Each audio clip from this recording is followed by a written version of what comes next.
el audio mío, ¿cómo sale? ¿Sale bien? ¿No sale cortado? Sale bien. Ok. El audio no se corta, mi audio. Sale bien. El audio se escucha bien. Pregunto. Se escucha bien. Ok. Vamos a orar entonces. Gracias te damos, Dios. Gracias te damos por este día. Te pedimos ahora que vamos a transmitir una especialidad. Tú proveas los conocimientos para cada uno de nosotros, que quede y permanezca para beneficio de otras personas. En nombre de Jesús, amén. Ok, vamos a comenzar con la primera especialidad que es rescate básico. En, en la primera pregunta que sale en el cuaderno de trabajo es qué es el rescate de emergencia. Entonces aquí esta especialidad hay una confusión que muchos por desconocimiento pueden caer en esa confusión. Y es que cuando nos hacen esta pregunta de qué es el rescate de emergencia, nosotros venimos y formulamos la respuesta del concepto de rescate o búsqueda y rescate. Pero en realidad, ¿verdad? Nos tendemos a confundir con la parte o la palabra que dice rescate. Porque rescate es la acción de rescatar, recobrar o recuperar, bien sea por la fuerza, o por medio de un precio, lo utilizado mucho por cuando se recuperan rehenes, los cuerpos policiales de seguridad. No la parte de rescate y búsqueda o búsqueda y rescate, es otra cosa. Entonces, aquí podemos un poquito confundirnos con estos conceptos. Más adelante les voy a dar en la especialidad de búsqueda y rescate, le voy a dar el concepto de lo que es búsqueda y rescate. Entonces, la segunda parte es demostrar cómo rescatar con seguridad a una persona en las siguientes situaciones. En contacto con un cable eléctrico. Cuando nosotros podemos o llegamos a tener eh, a observar una persona que está siendo electrocutada, por llamarlo así, si va a conectar algo en un conector, o un niño que vaya, como me pasó a mí, que Samantha una vez le di la llave de mi carro y ella estaba chiquita. Y ella fue y la metió en un conector. Estábamos en un lugar público, no recuerdo dónde. Y yo estaba entretenido con el teléfono y ella fue y lo colocó en el conector del enchufe de corriente. Entonces nosotros cuando tengamos una situación como esta, claro, es una emergencia, ¿no? Si nosotros debemos tener conocimiento de que si nosotros tocamos la persona que está electrificándose, esa corriente, esa electrificación se nos va a transmitir a nosotros, porque nos va a hacer tierra y nos va a dar a nosotros y más duro. Entonces, lo que debemos hacer es buscar, claro, son cuestiones de segundo que uno no piensa. Yo por lo menos yo a esa mata la agarré y la quité. Fue cosa rápida porque yo vi cuando ya lo estaba haciendo. Y en el momento que lo hizo, ya yo estaba encima de ella sacándola. No sé si le dio o no, porque estaba muy pequeña, ella me miró, se asustó. Pero lo importante es buscar un objeto que nos haga la barrera y no nos pueda transmitir la electricidad a nosotros. Puede ser algo que no sea metal, plástico, madera, cualquier cosa. Y si lo vamos a tocar, tiene que ser con un impulso fuerte para que cuando en el momento que haga el contacto físico, la persona salga disparada por un lado y pueda soltar el objeto que le está transmitiendo la electricidad. Entonces eso es muy importante que lo sepamos, lo conozcamos. Y bueno, si una vez que lo despeguemos y vemos que la persona necesita primeros auxilios, hay que aplicar los primeros auxilios. La otra sería un ambiente lleno de humo. Más bien, ¿cómo pudiéramos nosotros salir de esta situación? O ayudar a otros, pero ayudar a otros es un poco más complicado porque primero tenemos que, si nosotros estamos involucrados en una situación, un cuarto donde se llena de humo repentinamente, humo tóxico de algún incendio, primero tenemos que llevar nuestro cuerpo al piso, tratar de salir lo más bajo posible a medida que vaya llenándose la habitación de humo, porque va a llegar un momento que la va a cubrir toda, pero siempre va a quedar un pequeño espacio debajo, pegado muy al suelo, donde nosotros podemos agarrar un poco de aire no contaminado con el humo. Y bueno, gatear a esa altura, buscar la salida. Si conocemos el lugar, bueno, se nos hace más fácil. Si no, debemos ir palpando, buscando la salida de emergencia o escuchando dónde, o tratar de ver si la salida de emergencia tiene la alumbrado de salida de emergencia. ¿Cómo podemos ayudar a alguien si no estamos solos en esa habitación? Bueno, tendremos que dar indicaciones, utilizar nuestra voz, empezar a gritar por acá para que la gente nos siga a nosotros, si tenemos el conocimiento de cómo hacerlo. Incluso de decirle esto al resto de las personas que estén allí, que se tiren al piso, que peguen su nariz, la cara al piso, que traten de respirar poco, con poca, poca nada, que sepan administrar el poco oxígeno y que vayan avanzando hacia la voz de ustedes. Esa sería la única forma de nosotros poder sobrevivir a una situación como esa.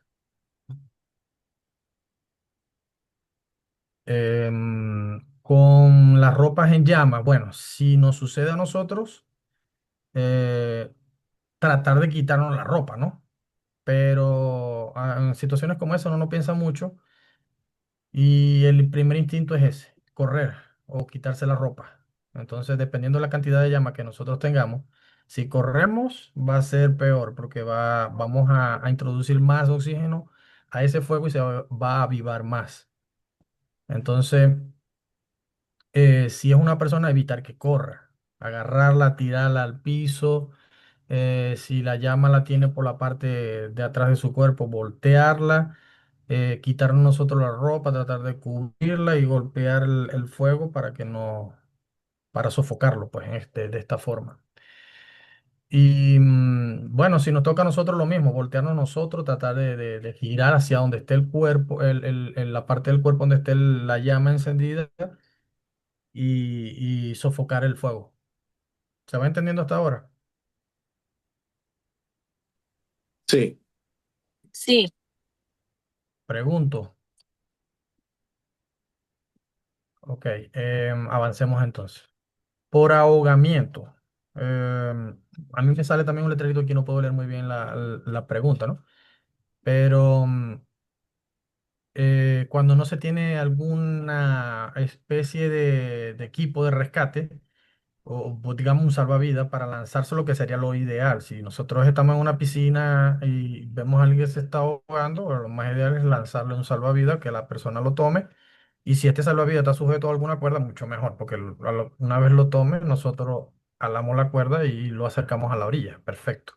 Pero si no tenemos eso, no tenemos alguna vara, algo con que ayudarnos, por lo general las piscinas tienen una vara con una red que es para sacar las hojitas o la basurita del fondo, que nos serviría también porque se la acercamos, la toma y lo acercamos a la orilla. Entonces, si no tenemos estas herramientas que nos pueden ser de mucha utilidad, tendríamos nosotros que lanzarnos al agua, pues, en este caso. Ya sería nuestra última opción. Hay personas que lo hacen incluso sin saber nadar y bueno, tienen que hacerlo porque o lo dejan ahogar o intentan hacer algo.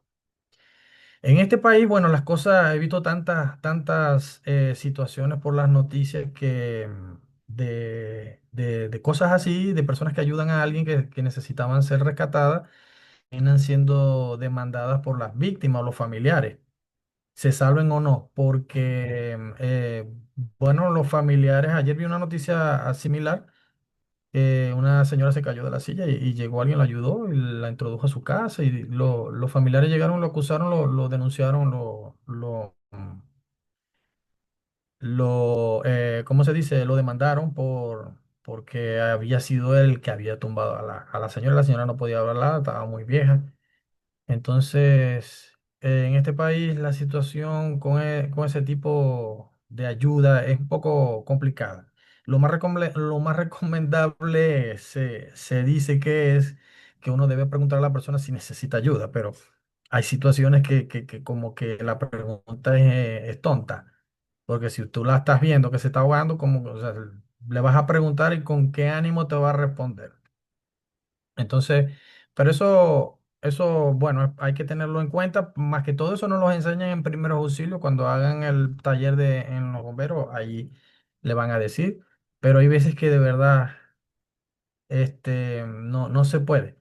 Una de las recomendaciones que yo vi ayer en ese video es que, bueno, que hay que grabar todo lo que uno hace. Y me pareció buena esa recomendación porque para evitar estas situaciones de las demandas, bueno, sería ideal que uno grabe, será con su teléfono, que todos tenemos un teléfono y todos los teléfonos graban. Con el tema del agua, bueno, hay una técnica para sacar a alguna persona que se esté ahogando.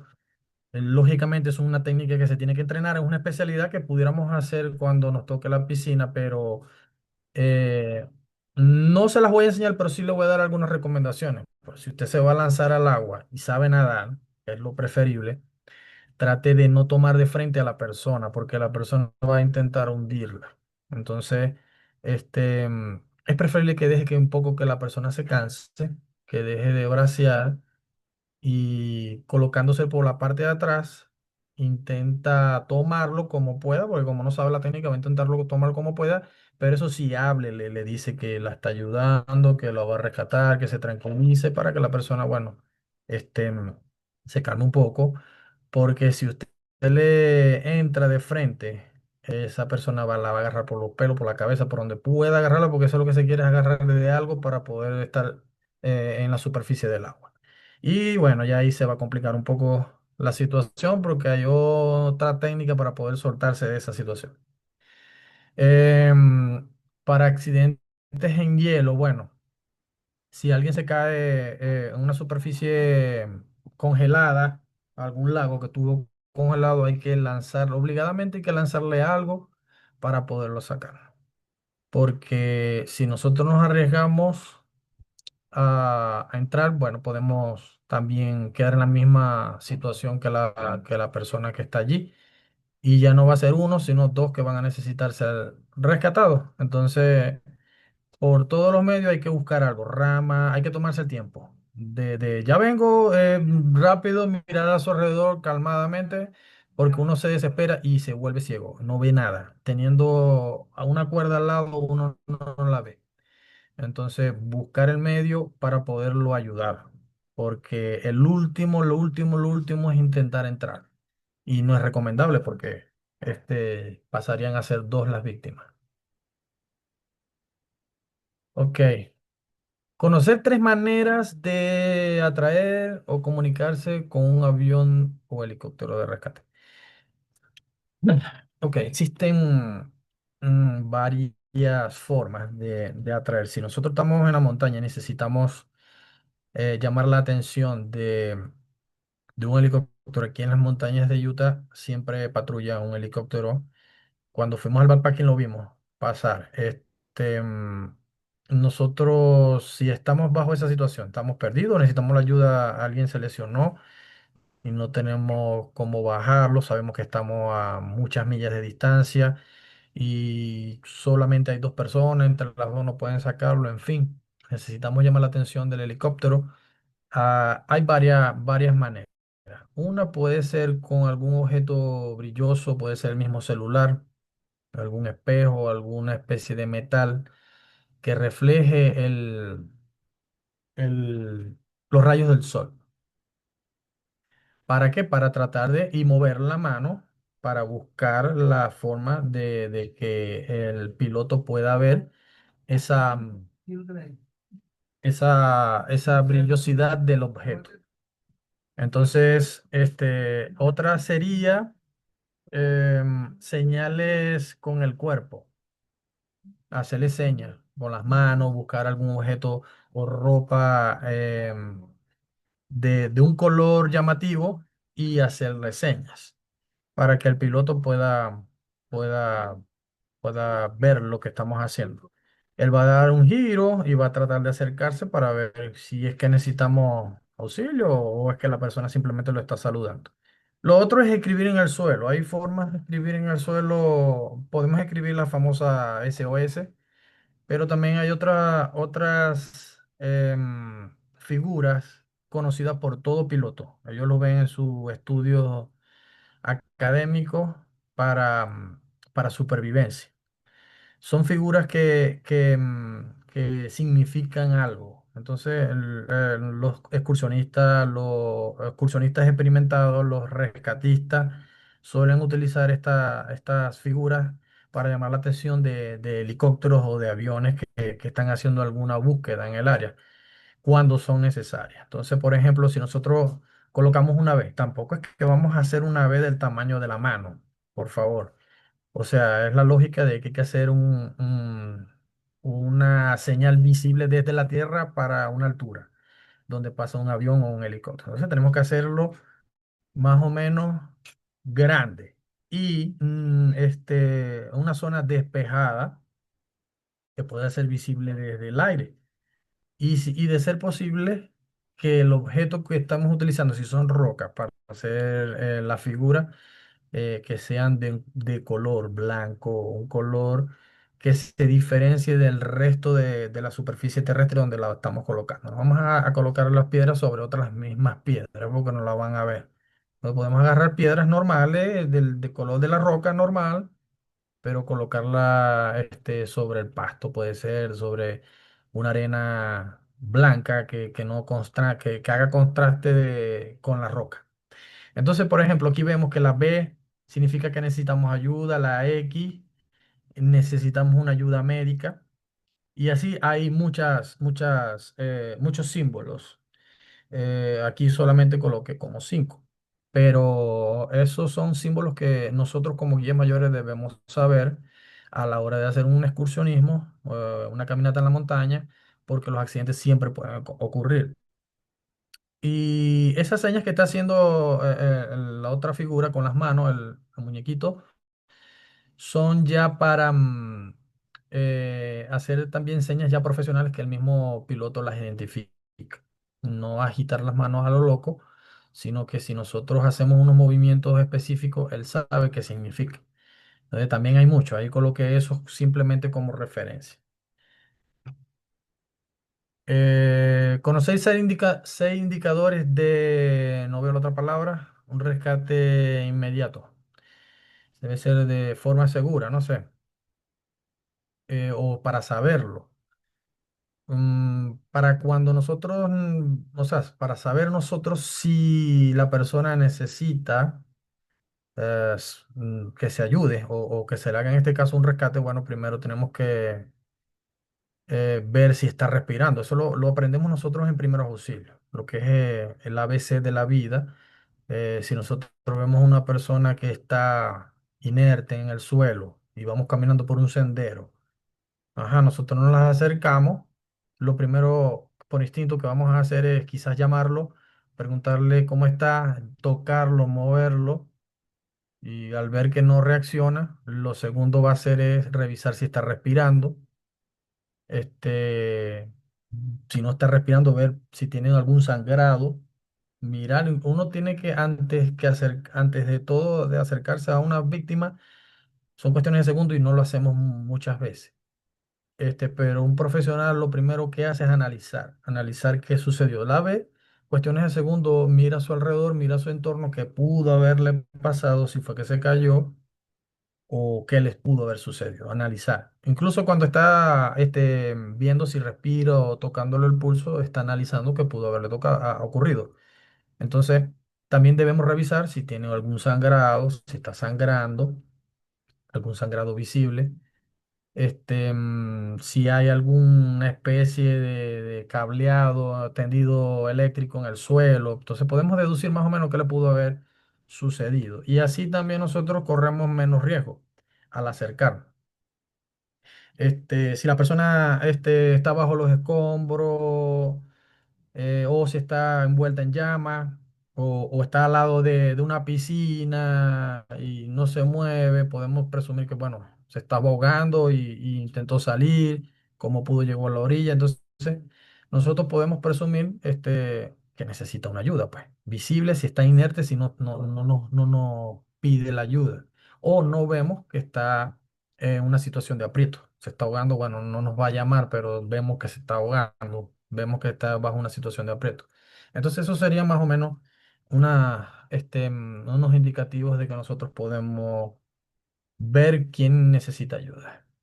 Ok. Conocer 6 procedimientos de cómo mover, debe ser a una víctima en una situación de riesgo o de muerte. Debe ser procedimiento seguro para mover a una persona. Ok, como dije ahorita, primero evaluar la escena, qué pudo haber sucedido antes de cualquier cosa. Evaluar cómo pudo, qué le sucedió, qué pudo haberle sucedido. Asegurarse de que se puede hacer un rescate. O sea, una vez que analicemos, podemos ver, bueno, si me puedo acercar yo, si puedo intentar ayudarlo o corro riesgo, porque si corro riesgo o tengo que buscar la manera de minimizar ese riesgo o de cortar ese riesgo para poderle extender la ayuda. Una vez que ya yo me puedo acercar, bueno, evaluar los signos vitales, está respirando, tiene pulso. Entonces, dependiendo de lo que yo encuentre, si no tiene signos vitales, si no está respirando, entonces procedemos a hacer lo que tengamos que hacer, si por lo menos tiene pulso, pero dejó de respirar. ¿Qué hacemos? Bueno, vamos a verificar por qué no está respirando. Debe ser que tiene una obstrucción en las vías respiratorias. Y si no la tiene, vamos a proceder a darle solamente insuflación. Pero si no está ni respirando ni tiene pulso, entonces ahí podemos aplicar un RCP. Una vez que veamos lo que tiene, si no tiene sangrado, si no lo vemos en una posición anormal que pudiera considerarse que pueda tener múltiples fracturas, procedemos a movilizar. Y para inmovilizar tenemos que tener las herramientas indicadas. Y si no la tenemos, tenemos que improvisarla, buscar pedazos de algo para improvisar férulas, o si tenemos férulas. Nosotros como guía mayores tenemos que tener, ojalá Dios mediante podamos hacerlo este año, un maletín de primeros auxilios con férulas inflables para casos como este. Porque eso de estar buscando ramitas o sea, es la última opción que uno debe hacer. No resulta siempre, porque a veces estamos en la naturaleza y va alguien y busca la ramita, pero busca la más seca, la más podrida, porque es la que se encuentra. No vamos a conseguir una buena, verde, porque todavía la verde no debe caer al suelo. Ok, continuamos. Si se deben utilizar los espectadores, es esencial que sean informados. Ok, si nosotros estamos en la calle y vemos, por ejemplo, a alguien que fue arrollado, siempre, bueno, no sé cómo es aquí, porque yo no he visto un arrollado, pero en mi país son unos brolleros. Los primeros que se meten son ellos y todo el mundo sabe hacer algo. Entonces tú empiezas a ayudar a la persona y te empiezan a corregir. Oye, pero eso no, oye, pero aquello, mira. Entonces uno debe tratar de controlar esa situación y de pedirle a las personas que se alejen un poco. Siempre el que es el más curioso, el más metiche, ese es el que hay que utilizarlo de ayudante. Ven acá, tú, ayúdame. Manténme esas personas separadas de aquí, alejadas un poco. Diles que se alejen para que la persona pueda respirar, y así puedes utilizar a los mirones de ayudante para poder solventar una buena situación y sacar buenos resultados. Ok, si usted sospecha una lesión de columna, no mueva a la persona, lógicamente. Si se sospecha que la persona tiene múltiples em, fracturas, pero si usted cree que tiene problemas o lesiones graves en la columna, no la mueva a menos que sea necesario, porque si la persona corre riesgo de que, por ejemplo, si es un derrumbe y le puede caer algo, le cayó algo y le puede caer otra cosa, es necesario sacarlo, hay que sacarlo. O fue un choque, un accidente de tránsito y, ajá, no es recomendable un accidente de tránsito mover o sacar a la persona, no es recomendable. ¿Por qué? Porque em, debe hacerse de una forma segura con un inmovilizador específico para los vehículos em, colisionados. Pero si se está prendiendo fuego el vehículo, usted no lo va a dejar allí que se queme. Tiene que sacarlo como sea, así le ocasione mayores lesiones. Entonces, claro, en este país la situación es difícil. Si se comienza a prender fuego, hay que tratar de minimizar o de extinguir el fuego. Si no se puede, bueno, ya hay que sacar a la persona, ¿no? A veces ahí en esa situación legales es mejor no hacer nada, porque a veces hasta uno no sabe cómo actuar y entonces es recomendable a veces no hacer nada, pero el instinto siempre es ayudar a alguien. Ok, conocer 5 principios que... Oye, pero este letrito no me deja leer la pregunta. 5 principios para mover a una víctima en una situación de riesgo, como la misma pregunta. Eh, sí, creo que es la misma pregunta, la misma respuesta. Antes de moverla, un escenario se debe estabilizar. Más o menos lo que yo dije, casi lo mismo. ¿Preguntas hasta ahora? ¿O estoy hablando solo? ¿Se durmieron? No, estamos ¿Están prestando allí? atención. No, todo claro, todo claro. Ok. Qué bueno. Vamos ahora a ver, déjame, no sé si alguien me ayuda a leer la pregunta, porque a mí no me sale, a mí me sale un letrerito en la pregunta y no la puedo leer. Igualmente a todos nos sale el mismo letrero, no Igual, podemos William. leerla. Sí. Sí, Mm, qué problema. Ya va. Ok, Un yo la estoy momentito. deduciendo, ¿no? Pero yo Pero aquí. no tengo esa guía no la tengo. Yo ahorita voy a buscar es la La otra sí la pregunta tengo. dice, Conocer la manera apropiada. la pregunta dice, conocer la manera apropiada de ayudar a una víctima en Ok, peligro en las siguientes situaciones. en las, en las siguientes situaciones. Ok, ¿cómo, mm, cómo movilizar? No inmovilizar, movilizar de forma segura. Ok, aquí es cuando la podemos arrastrar. ¿Será? No entiendo la pregunta aquí. Déjame buscar la pregunta bien aquí. Por las imágenes deduzco. Sí, ahí dice, guiar Porque a la víctima. O hay sea, alguna es forma. como la va a movilizar uno, ¿de qué manera la va a movilizar? Ahí sale el arrastre No, ese cómo la y va a arrastre. mover. ¿Cómo la va a mover? ¿Cómo?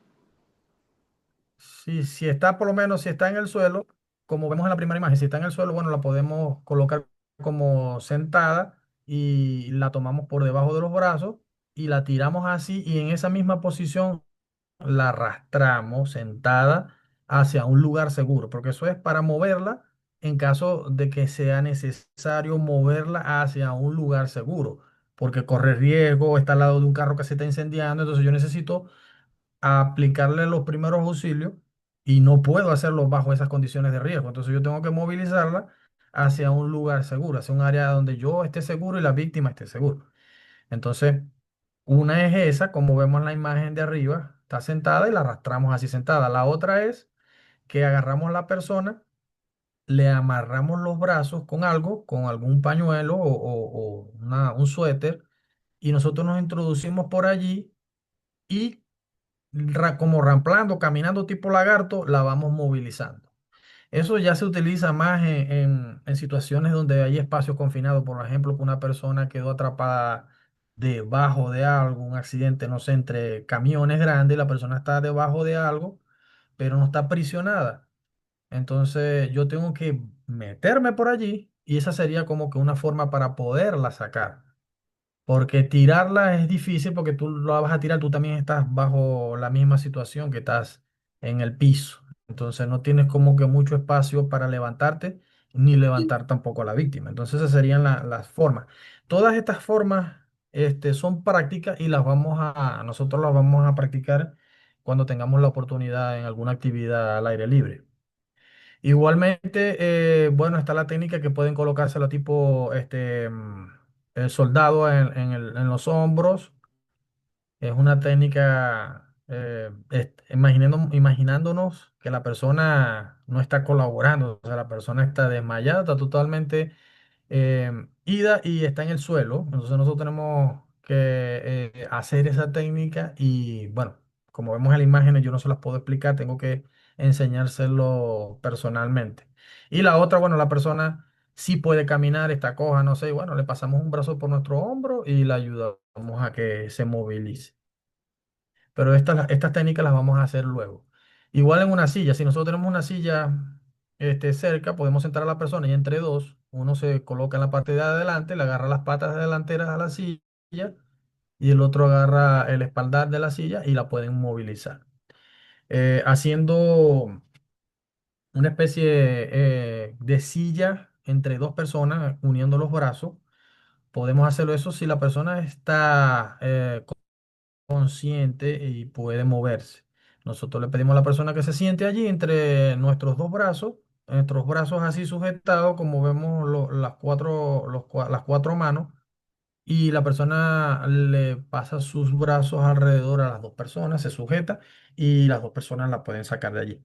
Y la otra es como se ve allí. Uno lo toma por los pies, el otro lo toma por debajo de los brazos y la moviliza. Eso es para sacarla de alguna situación de peligro. Vuelvo y repito.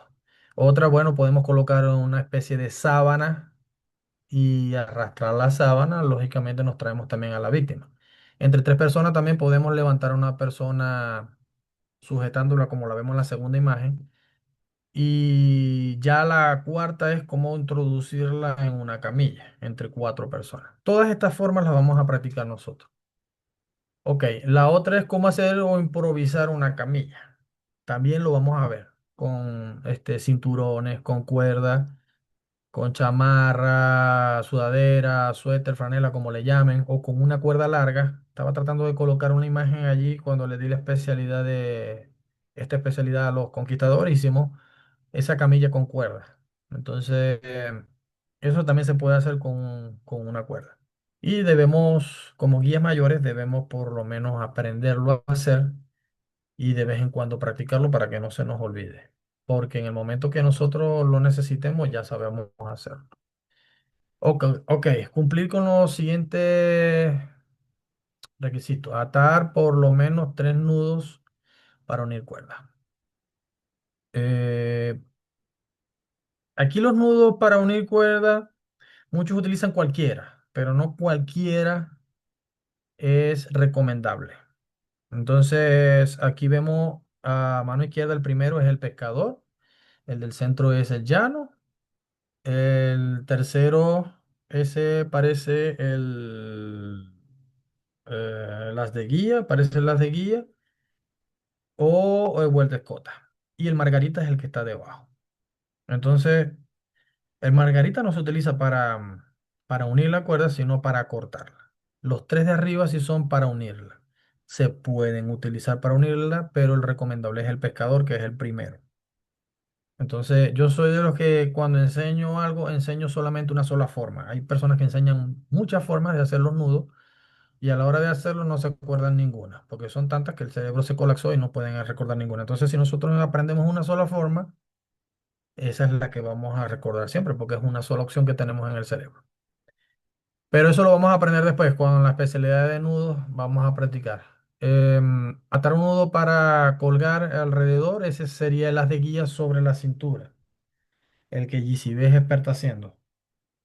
Cuando se cayó por la ladera en la caminata. Gracias por recordar. Y vamos a hacer enrollar y arrojar con precisión una cuerda liviana y una pesada de 15 metros.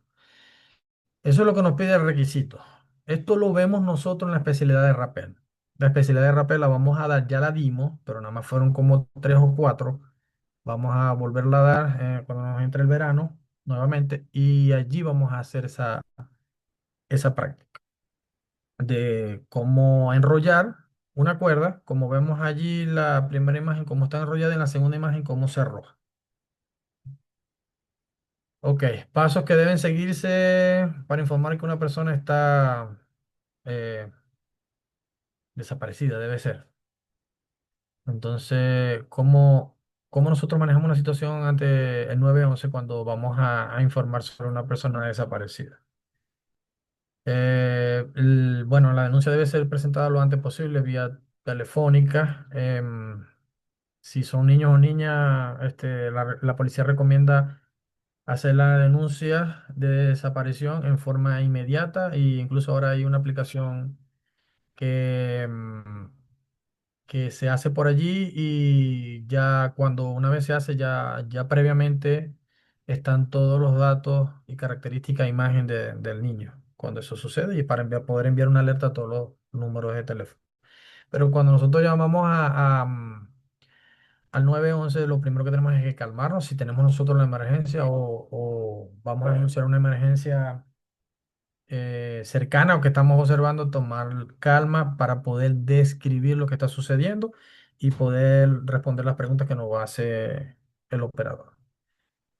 ¿Qué información necesitaríamos informar sobre la desaparición de alguna persona? Bueno, primero, si sabemos el nombre de la persona extraviada, dónde se extravió, lugar, hora, circunstancia bajo la que se extravió, característica física, color de piel, color de cabello, estatura aproximada, cómo estaba vestida al momento de que se desapareció, si iba en un vehículo, hacia dónde iba, dónde fue la dirección exacta, si tiene alguna marca visible como tatuajes, si tiene alguna discapacidad, enfermedad.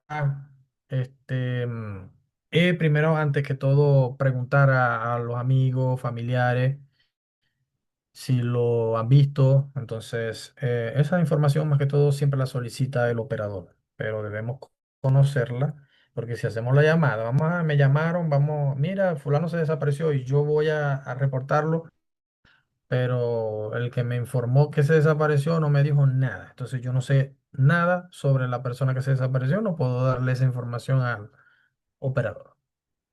¿Cómo deben ser conducidas? eh,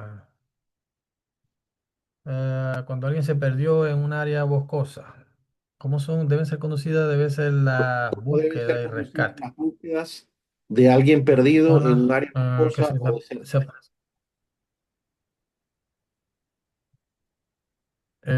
ok, aquí dice no menos de tres personas.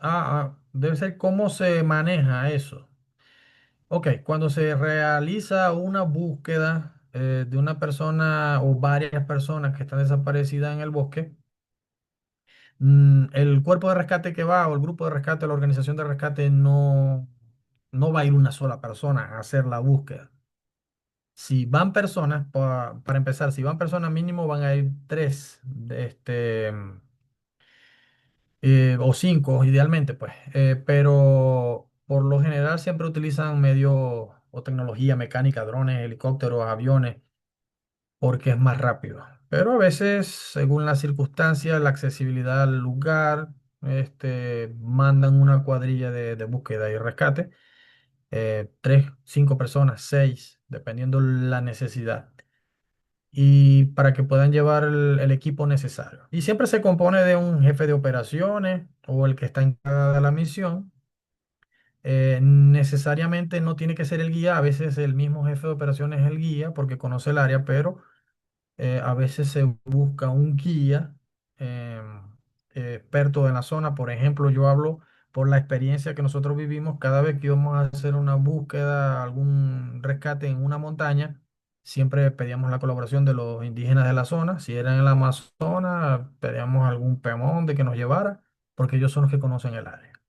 o alguna sierra, la Sierra de Perijá, y también hay indígenas, y nosotros le pedíamos a ellos que nos llevaran hacia donde nosotros íbamos, que no conocíamos el lugar. Debe haber un técnico en emergencia hospitalaria. Lo ideal es que todos tengan conocimiento en primeros auxilios, pero siempre debe haber un técnico de emergencia hospitalaria de forma certificada. En este país eso es obligatorio para, para que estén en el equipo. Alguien encargado de la logística y alguien encargado de las comunicaciones. Por lo general es siempre así, dependiendo de la misión. Ok. Hasta aquí fue la especialidad de rescate básico. Ahora, de aquí en adelante, vamos a comenzar con una especialidad que es nueva. Salió en el 2025, aproximadamente creo que en agosto o en julio. Está disponible en Open Source. Se llama Search and Rescue, búsqueda y rescate, o SAR por sus siglas en inglés. Entonces, vamos a partir de acá a iniciar esta especialidad. Quienes no quieren hacerla no están obligados, no es requisito solo para maestrías. Aclaro eso. La de rescate básico sí era requisito para los Master Guide y la de tarjetas agrupadas. Entonces, lógicamente O, también sirve la de rescate básico para la maestría de recreación. ok, Willy, ¿cómo maestro?